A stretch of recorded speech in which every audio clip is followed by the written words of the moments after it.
Welcome to Marking Absences, Shifting Narratives. My name is Benjamin Bergner, and on behalf of the Goethe-Institut and 1014, I would like to welcome you to our program about new monuments, about the processes, the narratives, and forms of creating them. Narratives, monuments have always been contested and they have been debated. And in this program, we choose to not so much look back into the past, but to look at the present and look at the future and discuss the processes of making a monument a certain way, and what a monument could actually be. So different shapes, different forms, different ways of telling narratives, of creating meaning. Therefore, we're really glad to have this wonderful panel today. We will look into sonic memorials for the next hour or so. And yeah, who better to discuss these questions with than with artists, practitioners, and activists. This is our third conversation of this kind. We had 2 yesterday, and there's another one today. So please also join us for the one later today, starting in about 2 hours. All of these talks are being recorded and made available later online. I would like to thank Niama, Safia, Sandy, who curated and organized this project for us. This project would not be possible without the help of the dedicated teams of 1014 and the Goethe-Institut, as well as all panelists in our program. The program is part of a bigger project called Shaping the Past, a partnership between the Goethe-Institut, the Monument Lab, and BPB, the German Federal Agency for Civic Education. A big thank you for all the support. Our moderator today of this first conversation is Arielle Louise Ndarkozé. Arielle Louise is a philosopher, fiction writer, and curator. She researches on Pan-African sciences and their forms of mediation. She focuses on the connection between text and sound in the broader sense, the one between spiritual, immaterial, and physical material spheres. Those spaces of possibility in the making. For more than 10 years, Arielle Louise Ndarkozé has been drawing on artistic and intellectual movements in Rwanda in particular and across Pan-African cultures in general. With research on philosophical disciplines, sonic history, literary scenes, and the link that holds cultures together to this day. She's a member of Civic Contemporary in Berlin, co-guides the radio Savizar, a transposition of Civic Contemporary on air, launched in June 2020. In the sonic world of potentialities, forms of pain move to channels of their liberation. Arielle Louise, thank you so much for moderating this panel, and I'm looking forward to hearing from all of you. Thank you, Benjamin Bergner. Thank you, everyone who is here in the material and immaterial space that we share. And I would like to propose to start this panel on sound as monument with the minute of sound.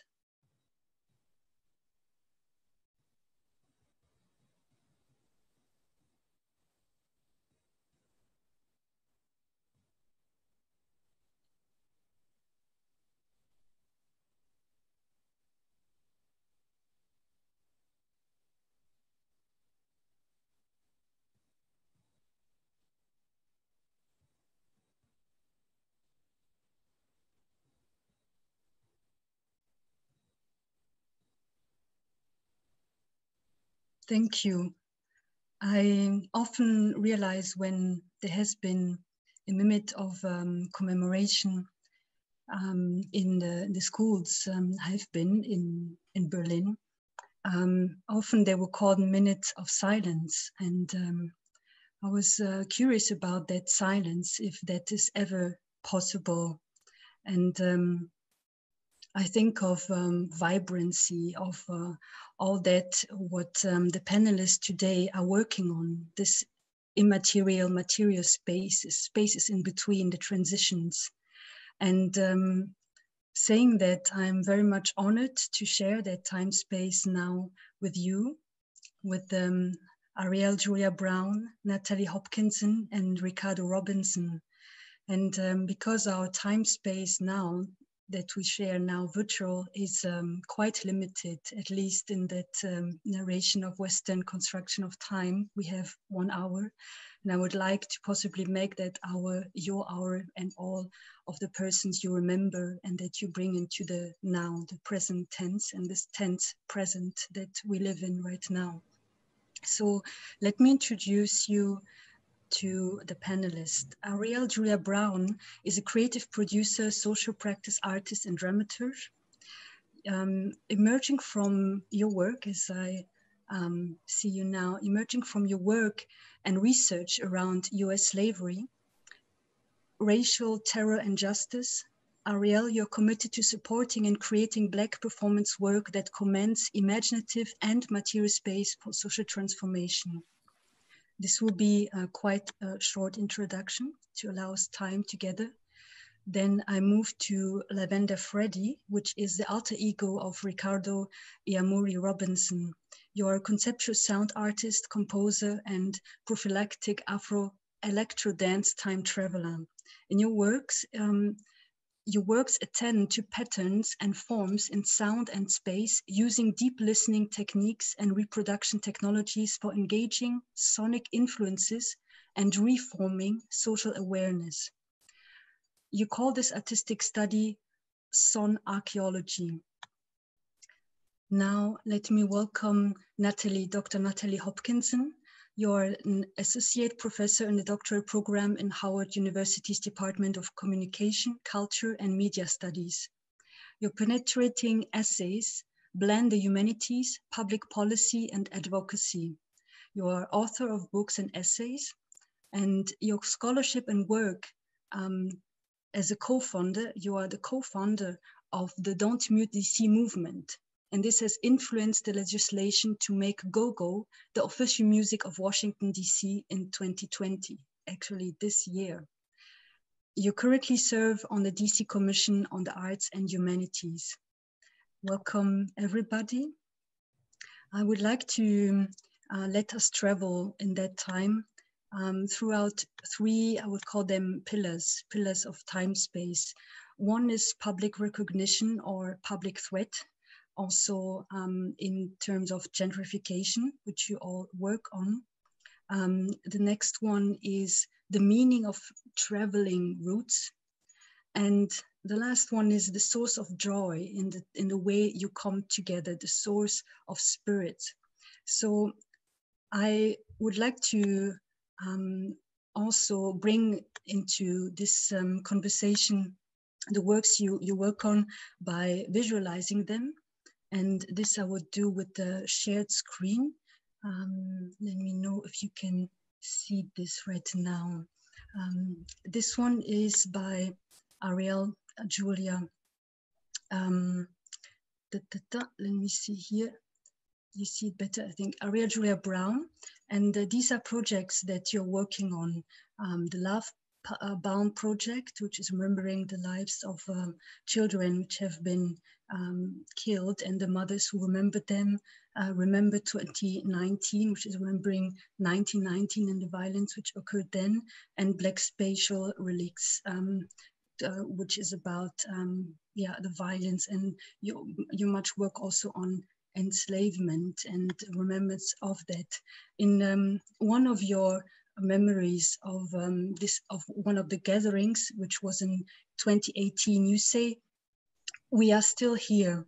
The work, ideas, remnants, considerations, hollers, and affirmations repeated above stand on their feet. They have a life. They remain in the spaces where they were offered. They gather the others. They reach toward their kindred and refuse to leave. These are but a few fragments of the offerings from Roots Weekend Atlanta. These offerings and the people who brought them are in the work of gathering themselves. They are in the work of gathering their traditions, not as objects to be collected, memories to be tagged, or even oral histories to be captured, but as technologies and practices to be leveraged toward the collective freedoms of their communities." Arielle Julia Brown, would you like to introduce that work of technologies and practices of collective freedoms on the communities?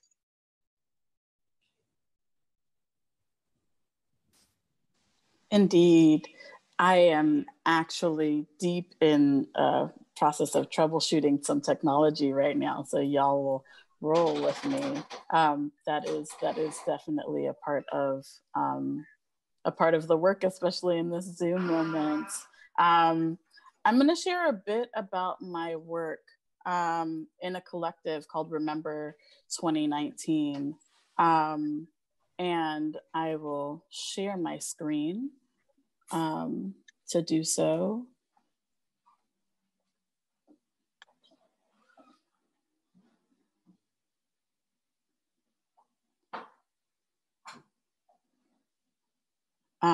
So just really briefly, oh, oops, wrong screen. Hold on, let's try that again. So while I'm gathering this, I'll share a bit. It's still not working. It's still not working. All right, well, I'll just talk. So Remember 2019 is an effort to be in and with the Congregation of Black Communities in Phillips County, Arkansas, who 100 years ago were the target of violence of white lynch mobs in an effort, a really tremendous effort of Black farmers in the region to organize to gain fair wage for their crop, fair prices for their crop. They were the targets of violence by white lynch mobs, and upwards of 200 Black folks in the region were murdered. And in 2016, I and a collective of colleagues, Carlos Sarra and Mauricio Salgado and Ashley Teague and Yasmani Arboleda, gathered to begin a work of thinking about memorial and commemoration. And today I wanted to share one of the projects that have come from that, called Callin' Down the Road, a mixtape monument. And it is a monument that we built that's a 100-minute long monument comprised of stories that were collected at the centennial of the mass lynching, across barbershops, across bars, across community centers and restaurants and churches, to really center Black voice in the work of building monument. And from that, we built a 100-minute long mixtape that, if I can work out the tech, I would love to be able to share with you.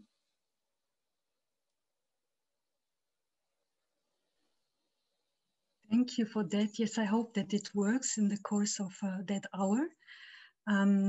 You mentioned something centering Black voices, and you talk about 100 minutes long monument.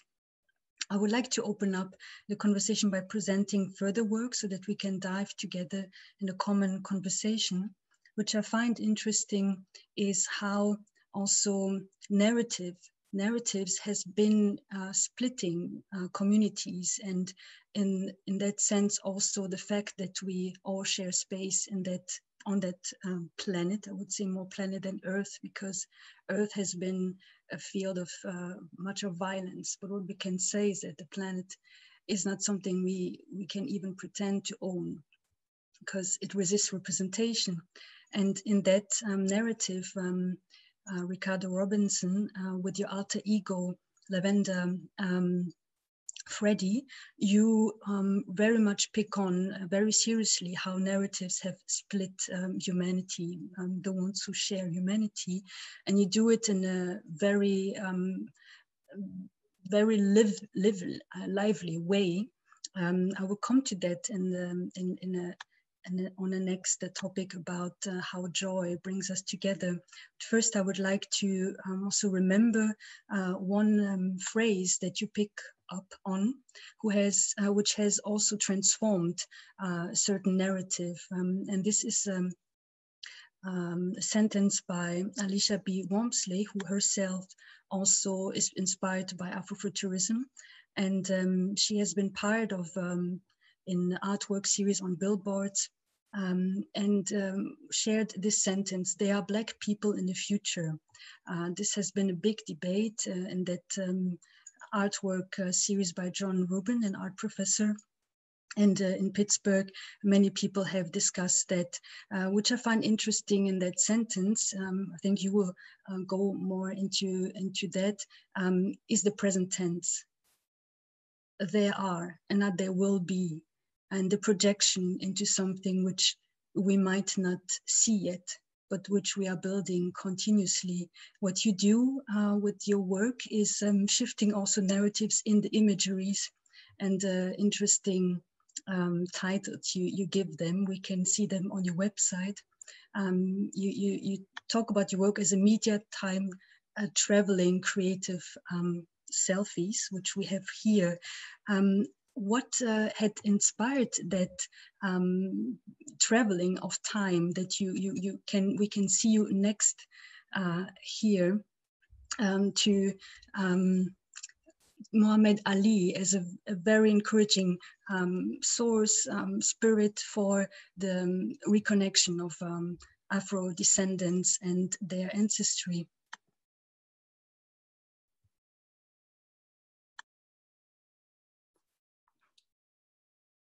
Would you like me to speak on that? I would love to. Okay. Lavender Freddy. Lavender Freddy was born out of an exhibition I had here in Pittsburgh, Pennsylvania, called In the Red, Civil Rights and Civil Wrongs, where I had the wonderful opportunity to travel to South Africa to record mining sounds. And I wanted to record mining sounds in South Africa and relate them to the excessive consumerism in the hip hop sort of bling bling status culture. There is such marginalization from the things that we consume and the things that we depend upon that, you know, there is a tendency to forget that we are on life support for our fashions of expression, for our source of nourishment, and things of that nature. But at this installation that I was creating, this sound installation, I felt a weight of like, damn, Ricardo, you're so serious. You're like lighten up. Like, where's the levity?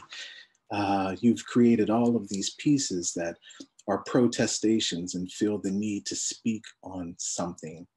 And even though I have not been able to escape that purpose with my art and that protestation, I was able to discover a persona that was able to embody more joy and rebellious joy.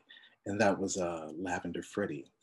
I removed myself from the gallery that day and came out to the car, and I just sat there in the driver's seat and I was looking in the mirror, and I was just like, I just want to see myself differently. And fortunately, my daughter left her very small wig on the back of the car seat, and I just put it on. I tightened it up, put it on, and kind of looked at myself and said, "You're not ready for Lavender Freddy."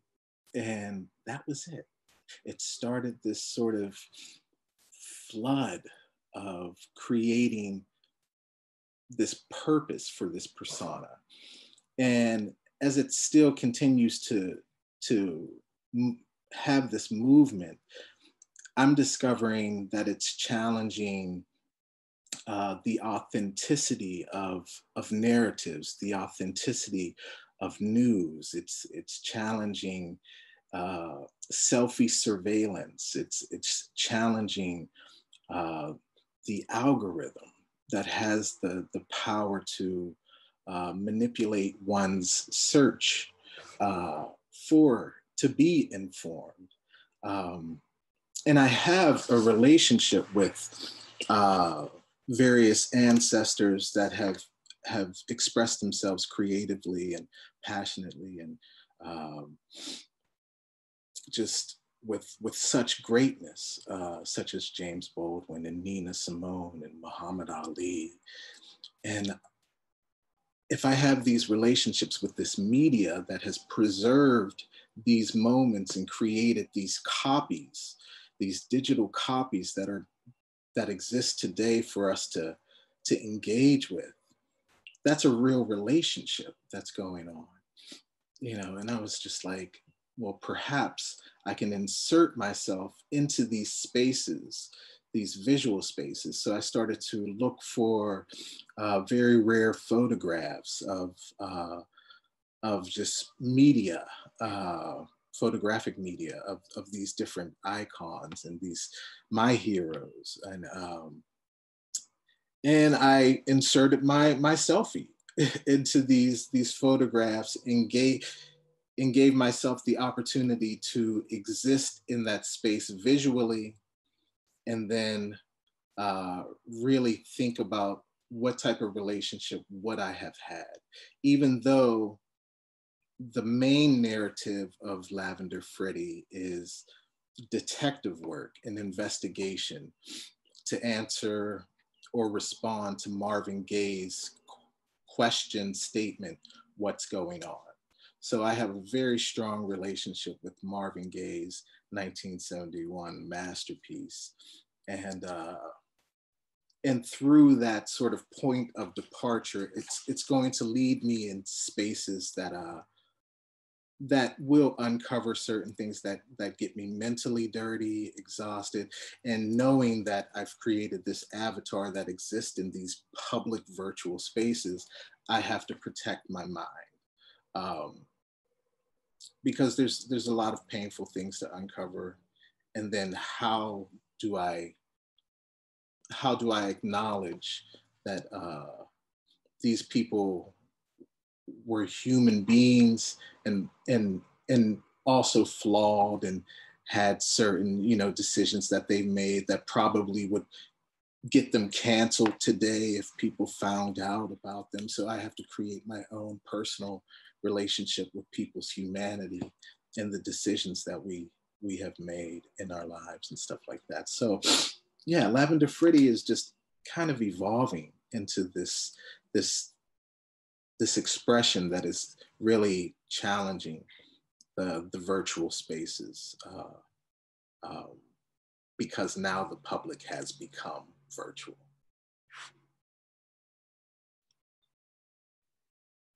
Thank you for sharing and for underlining the importance to have evidence. You talk much about evidence in your work.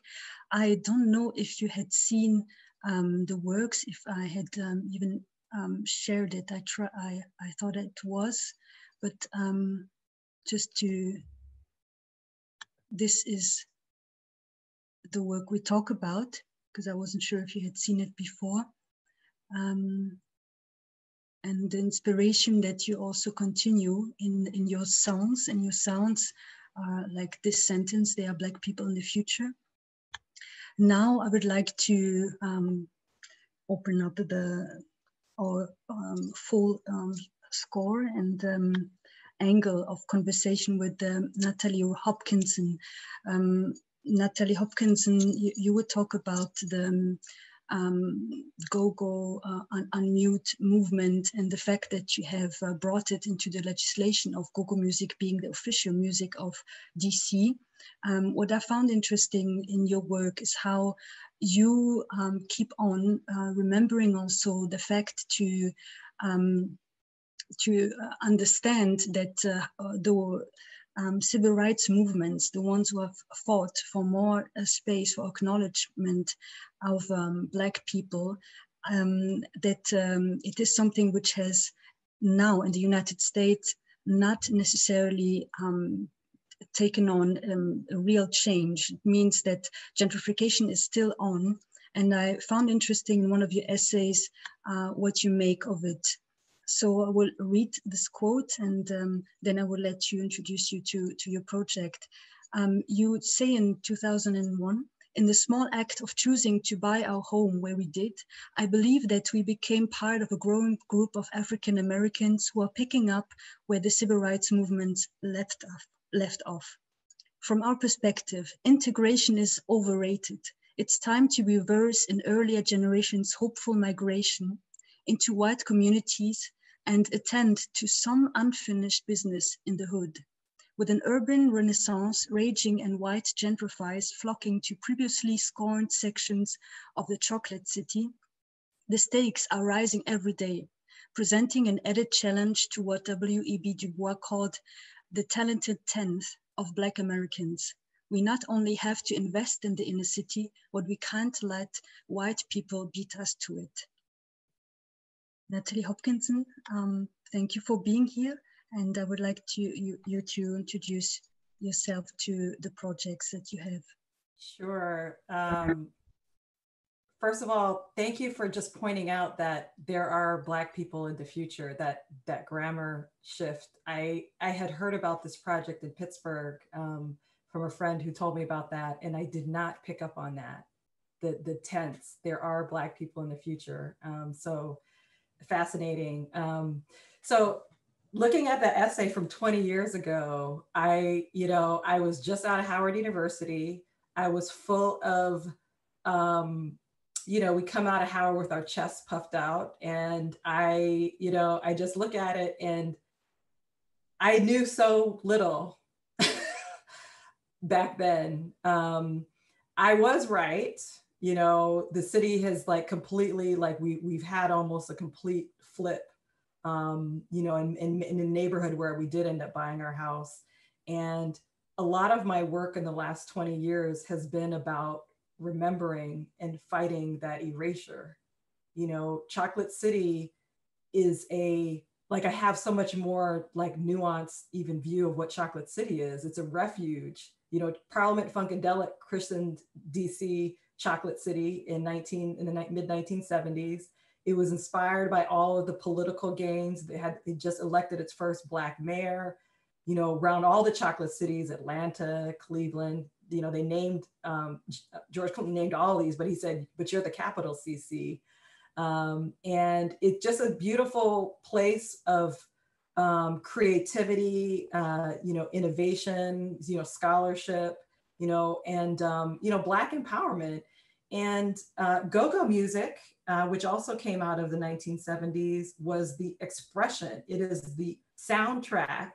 It is the cultural, artistic expression of the Chocolate City. If Chocolate City is a political construct, the music is the artistic construct. And so in looking at how gentrification has really accelerated in the time that I wrote about 20 years ago, you actually saw a very violent erasure happening.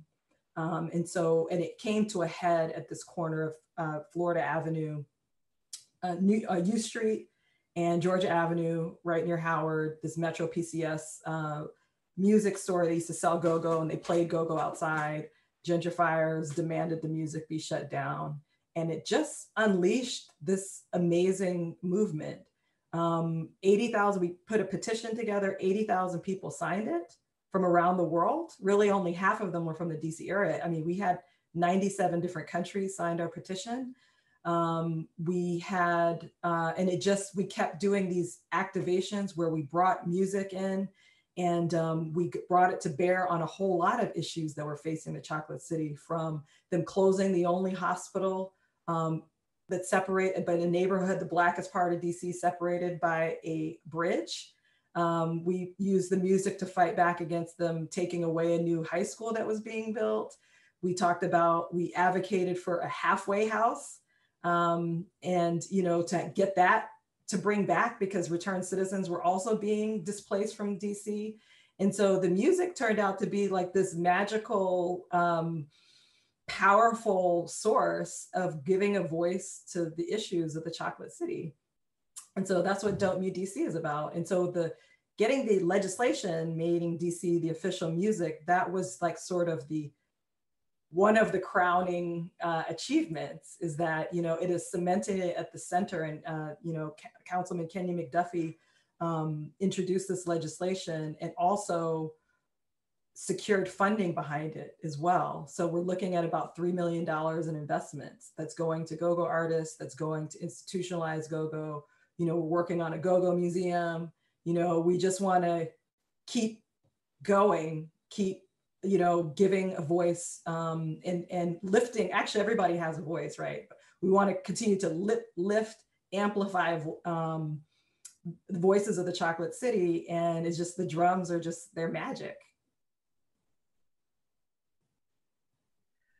This is very interesting. You all shared some keywords which I find interesting in this today's conversation about sound as monument. You talk about uplifting. Arielle talked about the centering and the 100 minutes monument. And Lavender Freddy, if it's good, I call you by your alter ego. And you talk about that evidence in having media that you can go into and place yourself in time spaces. And so I've found interesting how this is all rooted also in a certain culture that you come from. If we can talk about this meaning of roots and how roots also travel, we know that go-go is rooted in African rhythm and culture of sound. We know also that the rituals that Arielle you're practicing, that many of them are coming also from healing and how sounds are healing rhythms, dances in African ancestry. And the way also, Lavender Freddy, you are remembering us as time as non-linear and rooted in the ongoing cycle of former creations that inform the next ones. What do roots mean to you? What does it mean in your work? A question to all of you. Maybe to Arielle, if you would like to begin. Yeah. I'm actually going to take a hot second to maybe pivot us back so that we can listen to a couple minutes from the mixtape. And then I'll be thinking about that as we share.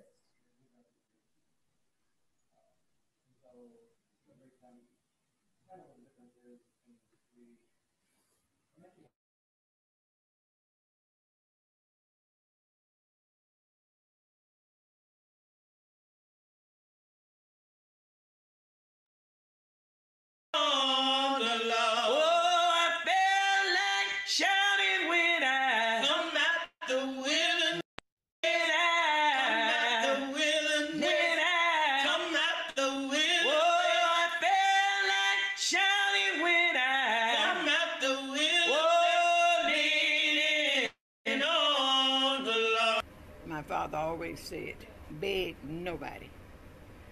Now he said a word I dare not say to you, but his word was, don't beg no blacks, no whites. Only he put it a different way. You know what I'm talking about. Work, Lula, for what you want. And I learned that to work for what I want. Sir, if you dropped your wallet and I picked it up, I promise you I would not keep your money. I would do my best to get it back to you. Nobody asked who got the profit from the cotton crop that didn't got harvested. I've been black long enough to ask the question. You kill hundreds of folks who grew cotton. Then somebody gonna harvest that cotton. And if you kill hundreds of folks who grew cotton planning to sell it not to you, then who bought the cotton? And if you kill folks who didn't want to sell you the cotton for the cheap, what did you do with the money that you got from the cotton price? And if you kill folks whose cotton you took, who worked the land next season? I've been black in the country long enough to know that when you kill enough folks who farm land, they quit farming that land and run somewhere else where they won't have to get shot, killed, and lied on for doing honest work. There are always some Zacchaeus folks in there.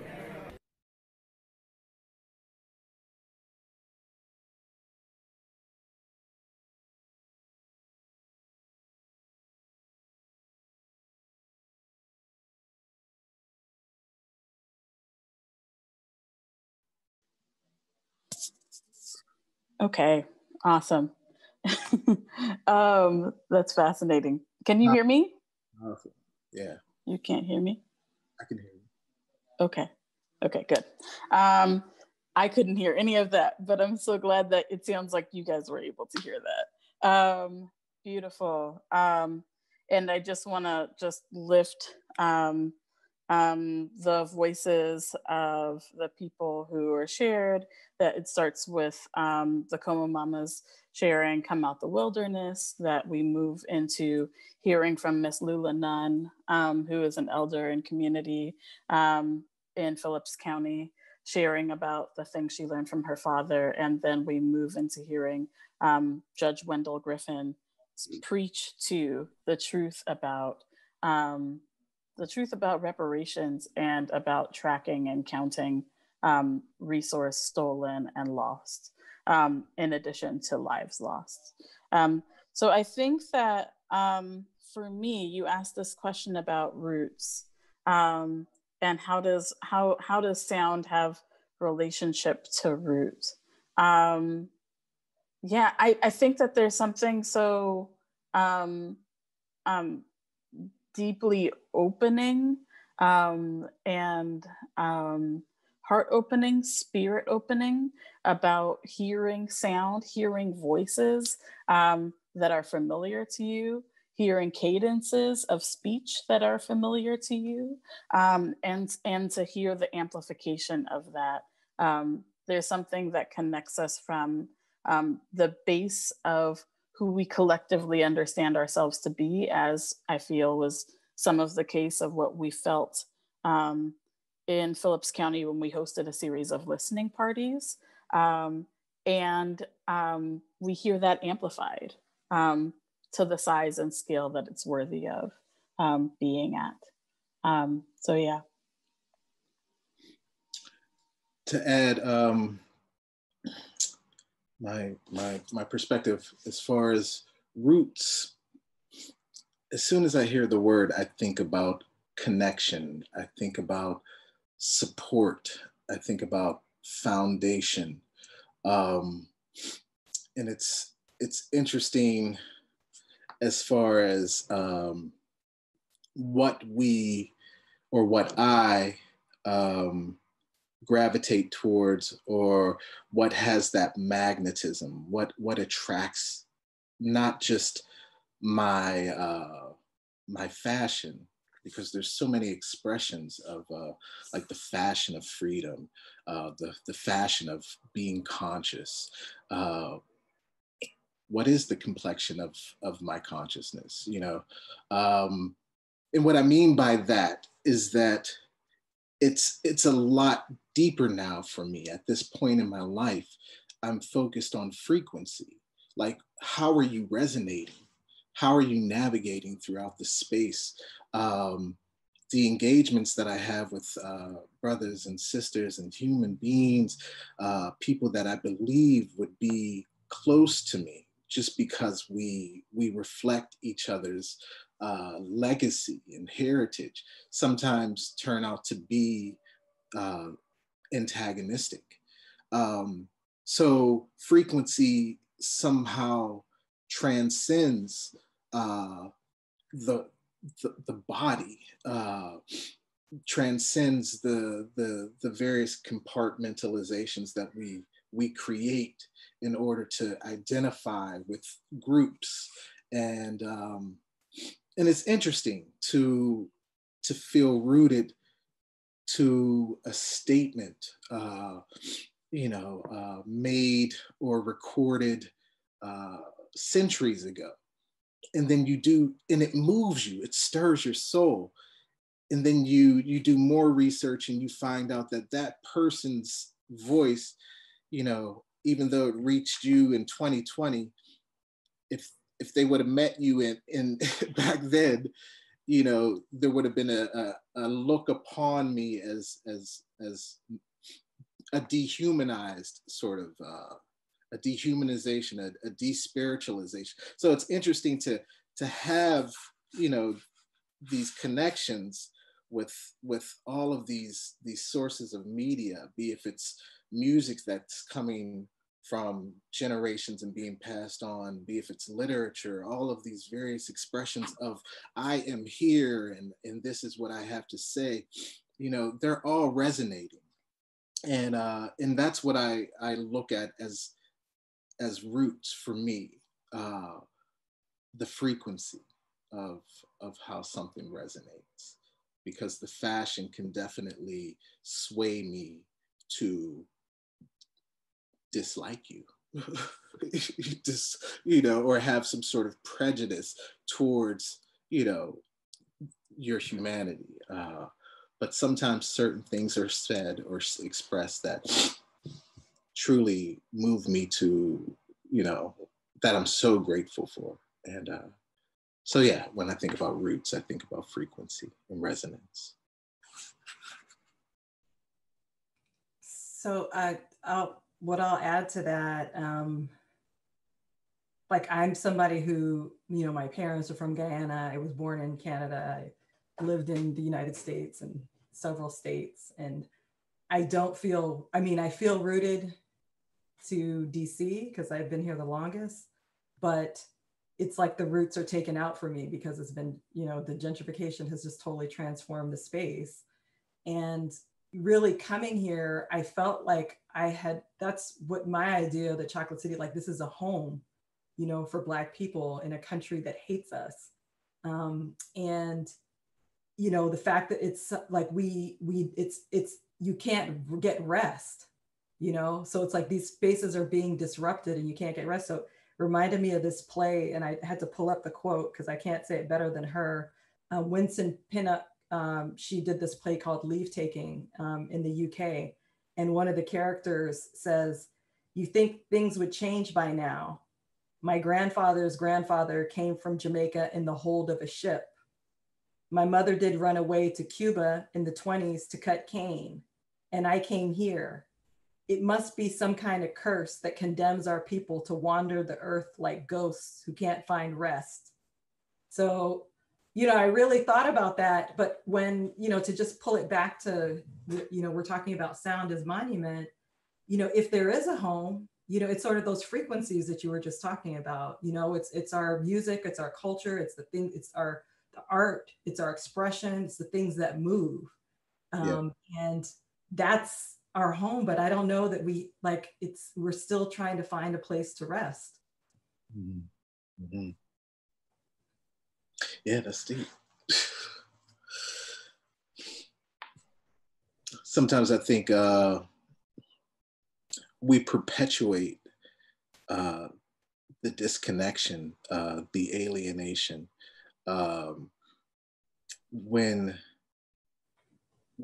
the idea of home, the feeling of home, just demands your presence, just demands for you to just allow yourself to be informed by the moment, be informed by everything that has led up to this moment that you are inhaling and, you know, declaring that you are alive. It's just like, that's what I'm attempting to find home in.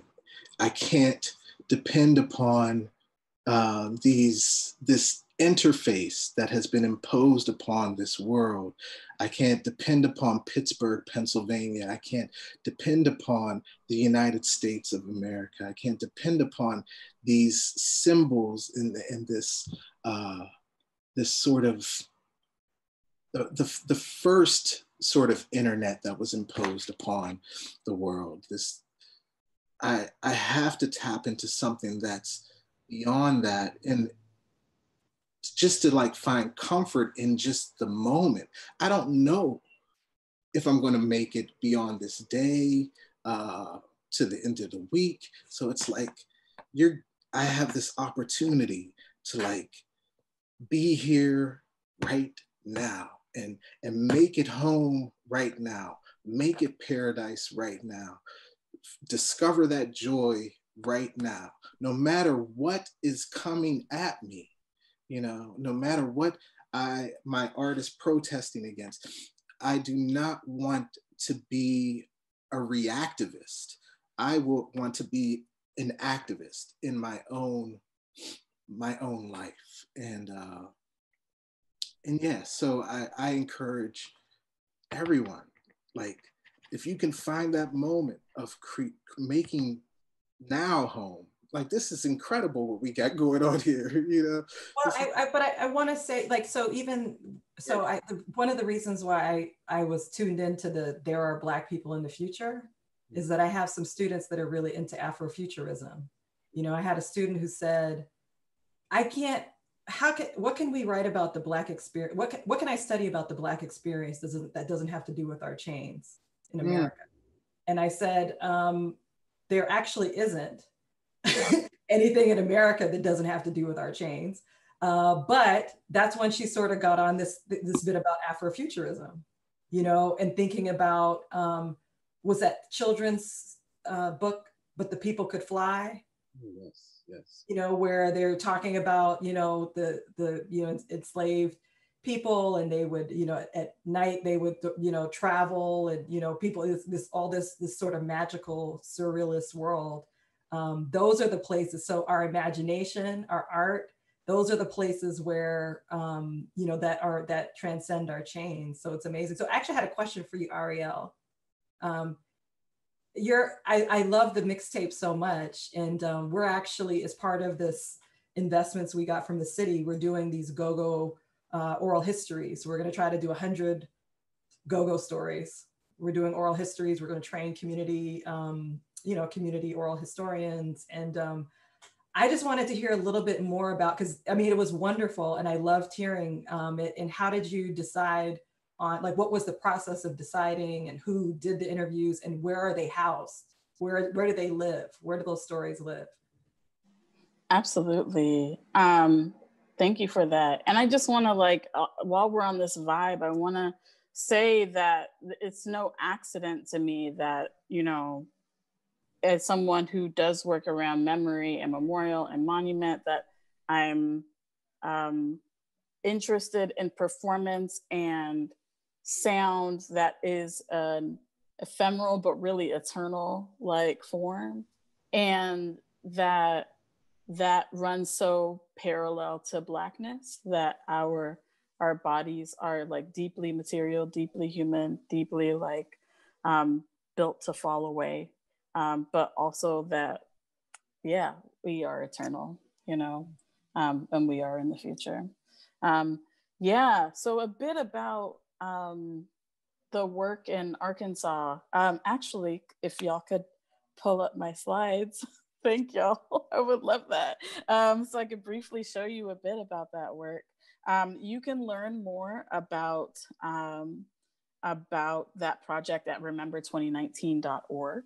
And at that website, you can go to the Story Bank, which it hosts almost 100 stories from across the spaces that we've worked with. Yeah, if you could actually go up to the second slide, that would be awesome. Thank you. So stories over how long of a time? Sorry to over how we long? collected these stories over the period of a month. So we took up residence, indeed. We took up residence in a barbershop every Saturday morning. We were at the same barbershop collecting stories, or every Friday night we were at a bar locally collecting stories. Every Sunday morning we were at a church, the same church. We were at a senior center in the middle of the week. And so yeah, that kind of work of, like, over time building up residence and relationship in a particular place to be able to like be with folks as they opened up about sharing their own stories. And that work of building an archive of that moment, right, of the month leading up to the centennial of the mass lynching, where there were other memorial efforts, white-led memorial efforts that weren't necessarily centering Black voice. That kind of work of trust building, really over years, but especially trust building in place, was really essential. And from collecting those stories, we moved to build this monument that had 3 different sections across Elaine, Arkansas, which is kind of the heart of, you know, where the Elaine massacre was centered. Marvel, which is another very significant town in Phillips County, and Helena, West Helena, which is the county seat there.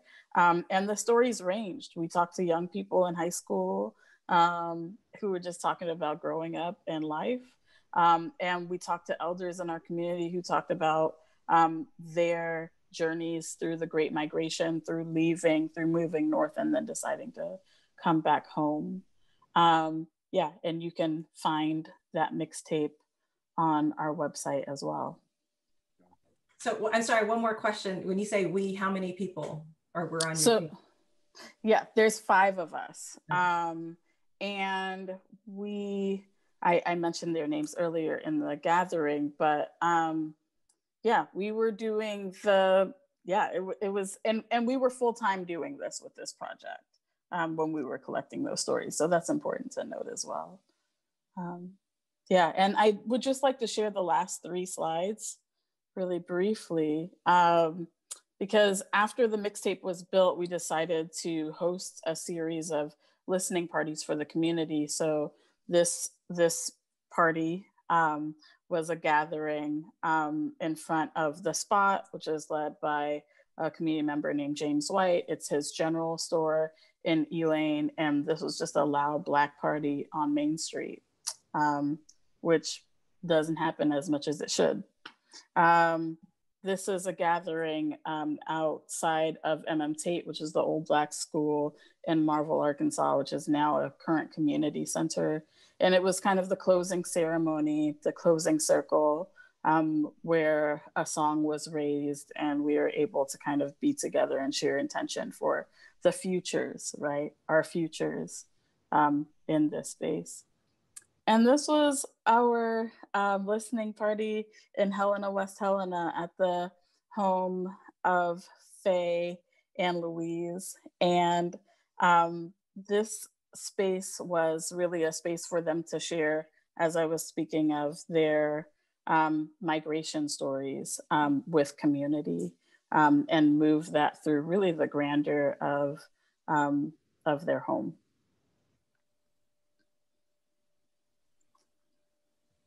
I would like to ask all of you about recognition, because we know how historical places, sites need a certain recognition.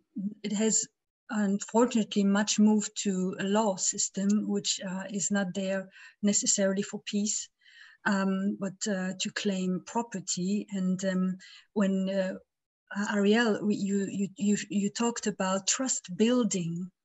You know how the vocabulary is also much property vocabulary, but not in the sense of owning, but giving.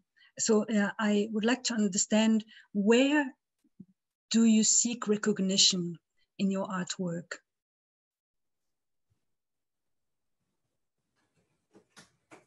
Maybe Ricardo, you haven't talked for a while? Recognition. It's my background really vies against wanting or desiring recognition.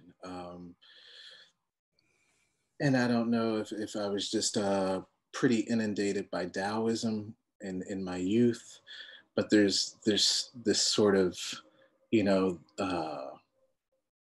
way of living where you do the work and it is done, and you're not looking for accolades or attention or anything of that nature.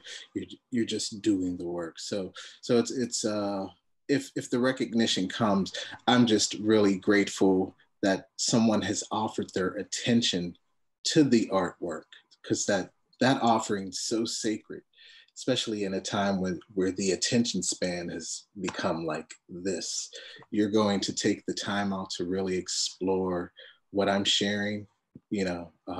So I usually recognize the audience before I look for recognition within myself.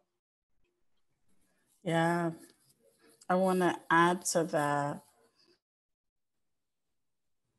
Oh, sorry, working my audio here. I want to add to that and just, yeah, affirm like this question of like, from where do we receive recognition?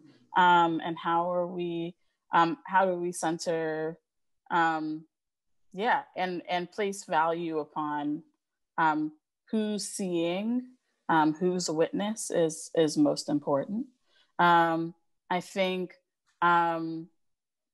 you know, I'll say just in general that I think that folks who make ephemeral work around monument and memorial are not centered in the same way that folks who make permanent work about monument and memorial are. And I think that that's because that there's a long history of contested power in this country and internationally around, yeah, public space and permanent fixtures and who gets to take up public space. But I think in the same way, for me, what I continue to need to come back to is the power of the witness of community, the community I'm in conversation with. Yeah, being able to see a work, see themselves in it, and want more of it, you know, like that is a depth of witness that I'm interested in being in pursuit of, and interested in finding ways to center in the work of gathering the recognition. Awesome. Yeah, so I would just add, a lot of my work is about recognition, not for me personally, but for the visibility. Like, we're made invisible as people, you know, our issues, our needs, you know, our expression is devalued. You know, I'm on an arts commission that is, you know, it's completely geared towards European art forms. And so pushing toward flipping the recognition of African-centered art forms, because that's not on our continent either. So neither is Europe. So why not, like, why it makes just as much sense to sort of have it centered somewhere else. And, you know, monument really is about recognition. Like, that's the point of it. I mean, that's why we're fighting over these monuments. You know, they found it useful to dredge up this civil rights history, these Confederate monuments, you know, because they meant something. They're powerful. They say something. They express power in our society. And so, you know, a lot of the work that I see around monument and sound as monument is being heard, being recognized, being heard, and not just at the, you know, artistic, but just politically, just as human beings. You know, it's sad that that's what we have to, that's where we are, but that's why you have this phrase, Black Lives Matter, which, by the way, I was very resistant because I found it beneath me to have to even say that. Right. But it's so clear that we have to say that. And, you know, and so being able, and so that's part of recognition, is seeing, you know, a European soccer league having Black Lives Matter on their back, you know, like that stuff is really important. And it does drive my work. And I guess the last thing I'll say is, I want recognition, not just for this life. I want it for the next generation and the next generation. And you know, like, I want forever. You know, this is like timeless. Like, the stories that we heard from that, you know, these oral histories that we just heard were so beautiful. You know, they deserve to be remembered, revered. They should be touch points, you know, throughout history.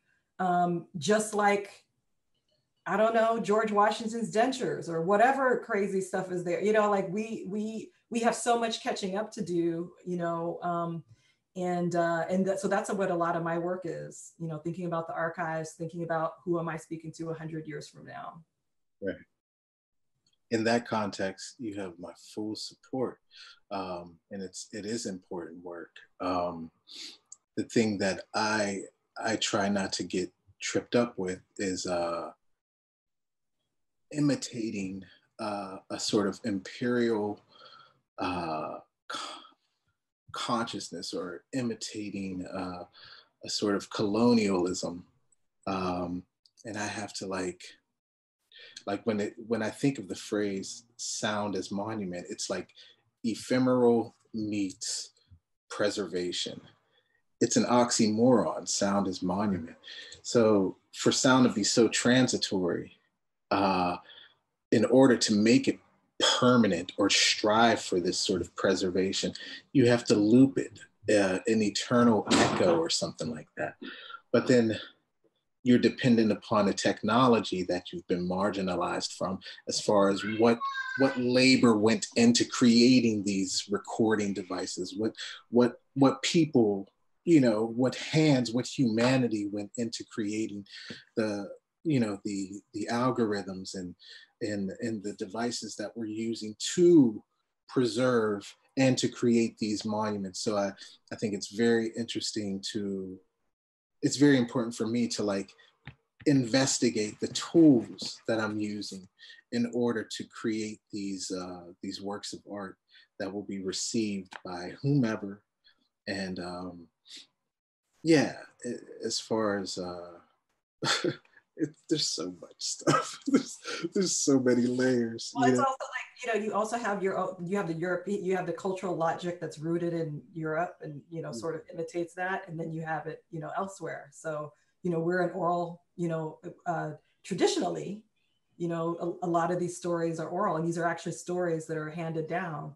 But unfortunately, I mean, this is the framework we're in. So it's like finding that balance between, right, you know, the structures that are here and then the cultural logic that makes sense to us, you know, as people.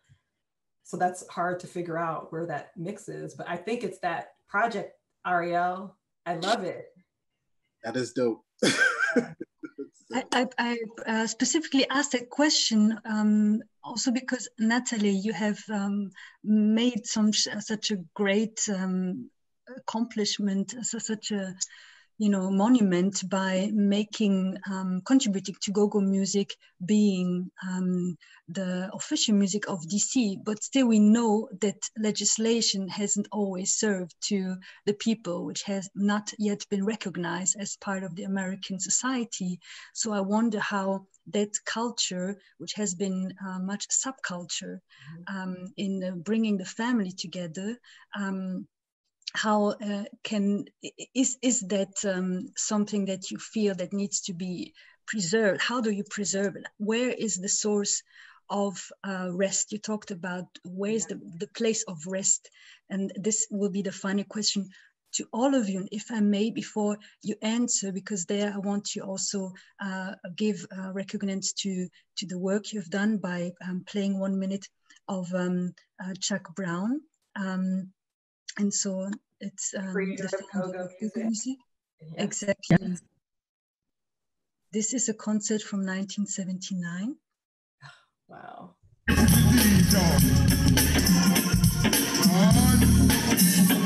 right, let's clean that up a bit. You got to give a lot just to get what you need sometimes, dog. All right, young fellas. I like the old school, you know what I'm saying? I said, keep what you got till you get what you need, y'all.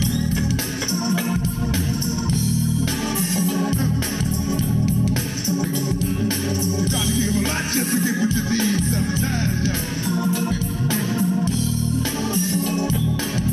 Give me the bid, y'all. Give me the bid,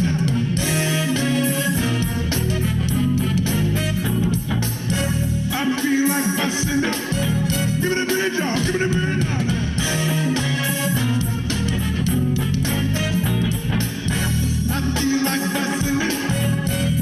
Let me hear y'all say, oh, shut. Let me hear y'all.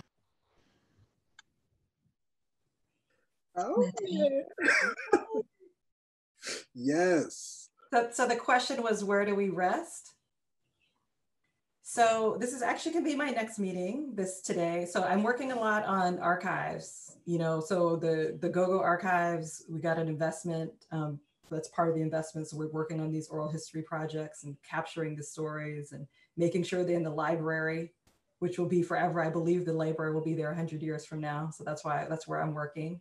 We're also working on the Go-Go Museum and Cafe, which is a super exciting project because we don't want, we're trying to decolonize it from the beginning. And so we're thinking about, like, this is not a culture we want to put behind a case and put, you know, in resin. This is a living culture. We're going to have a recording studio. We're going to have performance space. We're going to have, of course, you know, I'm an academic, so you got to have some of the nerdy, like, historical stuff that people learn. But thinking about as a place of rest, you know, in a place like DC, which is so gentrified and it's so expensive and COVID has made it so much worse, this will be a space, you know, for go-go, for people in the community to experience it, and for people from around the world who come to DC to be able to experience it. So I think about it as, you know, I was in Lagos last year, so something like a shrine, you know, where there's like the shrine that Fela had, where everybody comes every week, you know, to enjoy the music, you know, but also celebrate the culture, you know, and build, you know, build out the archives as well. Mm. I love that. I love the idea of a shrine. Come on now. Yes. I want to come to that. Yeah, you have to. Well, hopefully soon. Actually, it already is. So the building is already there. Right. It's just not, we're still raising money to, like, do all the capital, like our hopes and dreams about roof deck and, like, performing space, but it's already operating in that way right now. So we're just trying to, like, you know, build it up a little bit more. That's beautiful. Thank you for that work.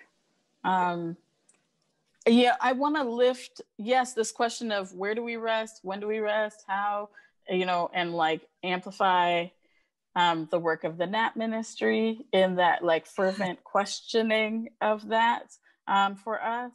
You know, I think, you know, we're, like, in a moment, and I'll say, you know, for myself, and, you know, I wonder about this for communities, Black communities in Phillips County, Arkansas too. What about the need for an invitation into considering rest, and what this moment does, who gets to rest in this moment, who doesn't? Yeah, how does that, you know, show up in our landscapes and in our relationship to space, and how this moment that we're in right now gets memorialized in relationship to rest. Yeah, but I'm encouraged by the spaces of reflection that we are each creating in our work, that, like, there's that art, that Black work, I believe, creates a space for a respite, where the imagination can find itself. And yeah, I hope that my work does that. Yeah. Where the imagination can find itself. Mic drop. Beautiful, beautiful. Rest. I would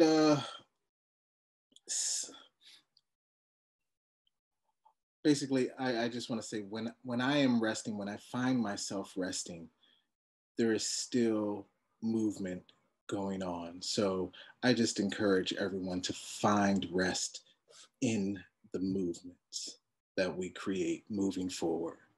So that's where I will find my rest, in the motion going forward. And that's it. Thank you very much. It was a monumental conversation.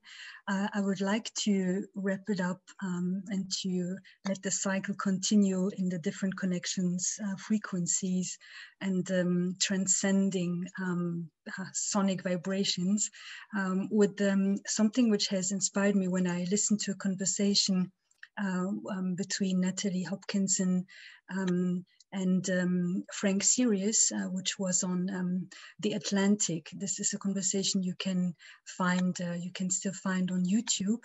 And it was interesting to understand the roots of go-go. The roots is actually the transition. And so Frank Sirius explained how it came to the fact that there were concerts or DJs playing at events. And there was always the moment when a record was playing, ending, and the next one playing. And so Chuck Brown came up with this transitioning moments, the beats, which was keeping up a certain rhythm to not let it end somehow. And when I listened to that, it reminded me of what all of you are doing, is when you talk about rest, is actually the trace to bring it, to continue to keep it with you. So resting, as you say also, Ricardo, is keeping moving. So I just was so inspired that something came out of that place of moving, and it's these last lines, which I would like to share with you. Go-go can stand for the rhythm, the beat of a transition, of a transformation, of a becoming, the ground of remembrance, a trace, a rest, a continuity, an uplifting heat, a former beat informing the coming leap of our vibrating feet. Thank you very much for this vibrancy. Excellent job, Arlette. Excellent. Thank you. That was so beautiful.